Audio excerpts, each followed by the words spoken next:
एक और मैं बात आपको जो बहुत बड़ी आज हम बात करेंगे वो ये है कि पाकिस्तान में ओआईसी हो रही है। ये कॉन्फ्रेंस किस हद तक बहुत अहमियत की हामिल है, क्योंकि 57 कंट्रीज और फिर ये कि इसमें 150 से ज्यादा जो है रेजोल्यूशंस कहा जा रहा है, और इसका जो मेन एजेंडा बताया जा रहा है वो है कश्मीर, पैलेस्टीन, इस्लामोफोबिया, इस तरह के मसाइल जो हैं, जो हमारे प्राइम मिनिस्टर के बहुत दिल के करीब हैं, वो उन्होंने वही वाले इसके एजेंडे में रखे। और भी बहुत सारी बातें इसके ऊपर भी बात करेंगे। फिर एक बहुत अहम जो डेवलपमेंट है वो ये भी है कि जैसे ही ओआईसी स्टार्ट हुई तो उससे पहले यूएई का एक डेलीगेशन इंडिया कश्मीर पहुंचा और वहां पर वो कोई बिजनेस अपॉर्चुनिटीज देखते। लेकिन यहाँ पे आपके बस वो उल्टा सिस्टम है कि आपकी गवर्नमेंट धमकियों पे उतर आई है। 10 लाख लोग खड़े करेंगे, उनके दरमियान पुलसरात से गुजर के लोग जाएंगे वोट डालने और वहां से उनसे क्वेश्चन किए जाएंगे। फिर जो मैं यहाँ पे एक अजीब माहौल मैं देखता हूँ कि वो एक सर्कस बन चुकी है। देखें कि जो लोग इनको अगले दिन खान साहब ने जो तकरीर अपनी आखिरी फरमाई, उन्होंने आधी तकरीर में लोटा लोटा लफ्ज इस्तेमाल किया है, और जिसपे मुझे एतराज है क्योंकि आपकी खुद अपनी पार्टी पूरी लोटों पे मुश्तमिल है। जब तरीन साहब लोटे भर भर के लाते थे आपकी पार्टी में, वो कौन लोग थे जो इलेक्टेबल थे? अगर कोई क्वेश्चन करे, आपसे पूछे खान साहब से कि what is the definition of electables, आप दूसरी पार्टियों के सारे आप जो इलेक्टेबल लेकर आए और आपने वॉशिंग मशीन बना के उन्हें सारे रियासत मदीना के ठेकेदार बना दिया आपने 1 मिनट में, तो वो सारे लोटे थे।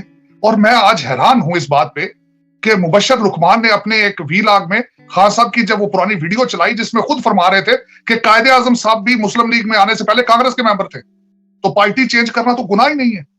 वो तो खुद पहले जो थे कायदे आजम ऑल इंडिया पार्टी के, ऑल यूनाइटेड इंडिया के हक में थे, तो पार्टी चेंज करना तो गुनाह ही नहीं है, ये खुद फरमा रहे थे उसमें। और आज ये कहते हैं कि वो बेजमीर हैं और हम जो इस तरफ है बाजमीर है। मेरे पास किस तरीके से, बल्कि उनको एंटी इस्लाम करार दिया जा रहा है कि वो गैर मुस्लिम है जो चले गए। बच्चियों की शादियां किस तरह करेंगे, इनको फिक्र पड़ गया आज उनकी बच्चियों की शादियां की। लेकिन अगर 3.5 साल देखा जाए तो जितने लोग मुंतखब होकर आए थे उनकी कोई इज्जत अफजाई, उनको कोई रिकग्निशन थी?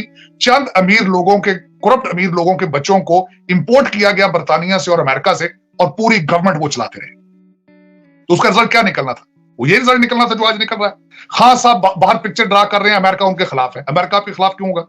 सबसे पहले तो अमेरिका के पास टाइम है कि आपको तवज्जो दे सके, वो आप उनके मैप में ही नहीं एग्जिस्ट करते। दूसरी बात यह है, अमेरिका आपसे नाराज तब हो अगर आप अमेरिका के खिलाफ को बात करें।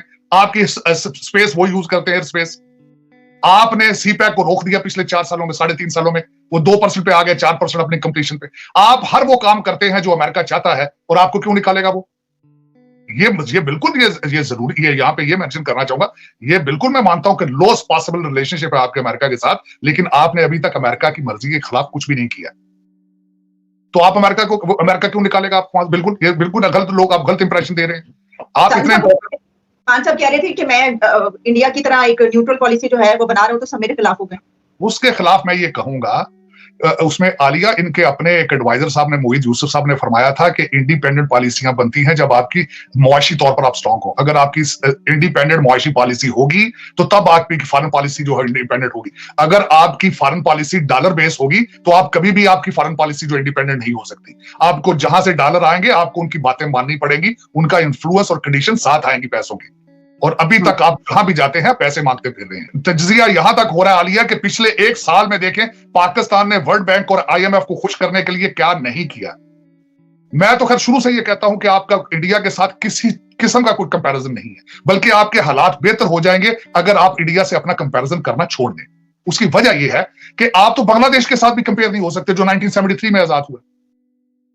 आप तो उनके साथ भी कंपैरिजन करने की पोजीशन में है, तो आप भारत के साथ कंपेयर करते हैं जो साइज में बहुत बड़ा है, जिनके अंदर जमहूरियत की एक पूरी एक्सरसाइज होती है, जो सही एक्सरसाइज होती है। हाइब्रिड सिस्टम नहीं है वहां पे। पंजाब उसकी आज जिंदा मिसाल है, आम पार्टी उसकी जिंदा मिसाल है। वहां पे जो चीफ मिनिस्टर है उसने अपना व्हाट्सएप नंबर दिया है मीडिया में, उसने कहा है कि कोई बंदा आपसे रिश्वत मांगे मुझे उसकी वीडियो क्लिप बनाकर भेजे, मैं जानूं और वो बंदा जा रहा है। और ये मैं इसकी मिसाल देता हूं, ये आम पार्टी जो है इसने दिल्ली में पहले डिलीवर किया है। मैंने दिल्ली खुद विजिट किया, मैंने हर ड्राइवर, हर डोरमैन, हर वेटर से पूछा कि आम पार्टी क्या कर रही है। उन्होंने कहा किस्मत बदल के रख दी उन्होंने दिल्ली के अंदर, और दिल्ली के अंदर भी उन्होंने करप्शन का खात्मा किया, और उन्होंने कहा कि जो रिश्वत ले रहा हो उसकी वीडियो बना के भेजे, हम उसको जानेंगे, वो बंदा जाने। रिश्वत कंप्लीटली खत्म दिल्ली में। फिर तो रियासत मदीना दिल्ली में हुई ना? बिल्कुल मैं एग्री करूंगा, बिल्कुल मैं एग्री करूंगा। बल्कि मेरे दोस्त जो है वो सारे जाके मिलके आए केजरीवाल से। Kejriwal such a humble person, frankly speaking, he has delivered. मैं ख्वाहिश करूंगा इस तरह का लीडर पाकिस्तान में को आए, मैं ख्वाहिश करूंगा, मैं विश करूंगा इस तरह का लीडर को आए। उसने तो रियासत मदीना बना दिया वहां पे।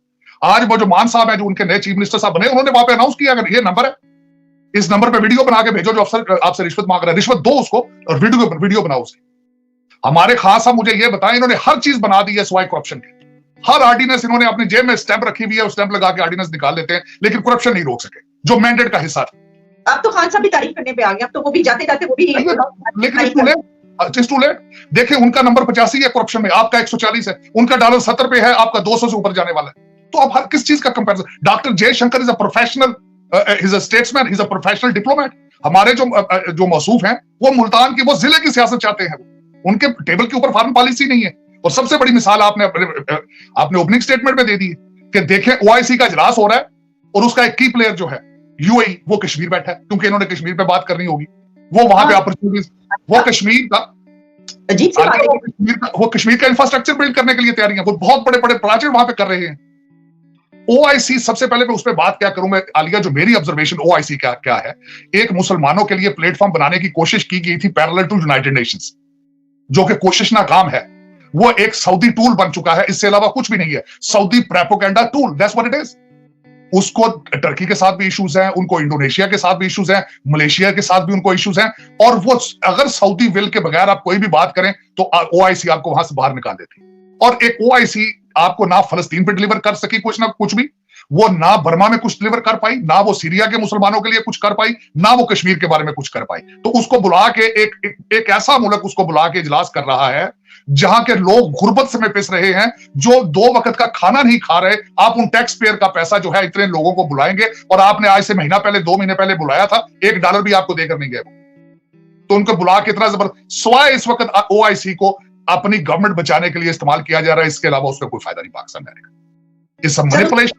आपने कहा सर 2 वक्त का खाना जहां पर जो है वो देने की आपको फिक्र करनी चाहिए, तो उसका एजेंडा देख लीजिए, उन्होंने रखा है कि इस्लामोफोबिया, पैलेस्टीन, कश्मीर, ये सब कुछ, और असल जो मसाइल है हमारे वो तो इससे कहीं बहुत मुख्तलिफ है ना।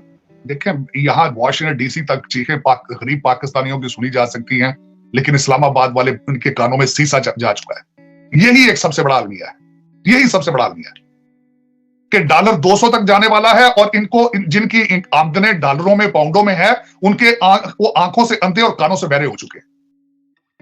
हम लोग यहाँ पे बैठे हैं, मैं 2 हफ्ते जो अपने आंखों से देख कर आया हूं, मैं ड्राइवरों से पूछता रहा हूं, वेटरों से पूछता रहा हूं कि तुम्हारी जिंदगी के क्या हालात हैं, और वो उनके चेहरे देख कर आया हूं, उनके आंसू देख कर आया हूं। मैं अफसोस वाली बात है कि हमारे जो रियासत मदीना का सबसे बड़ा ठेकेदार है, मिसाल दे देता है ब्लूमबर्ग की, और उसको महंगाई भी नजर नहीं आ रही, उनको महंगाई नजर नहीं आ रही। वो बातें करते, वो मिसाल देने शुरू कर देते हैं तो वो वेस्टर्न इंस्टीट्यूशंस की मिसालें देते हैं। भाई उर्दू में बात करो उनको, लोगों के साथ यार।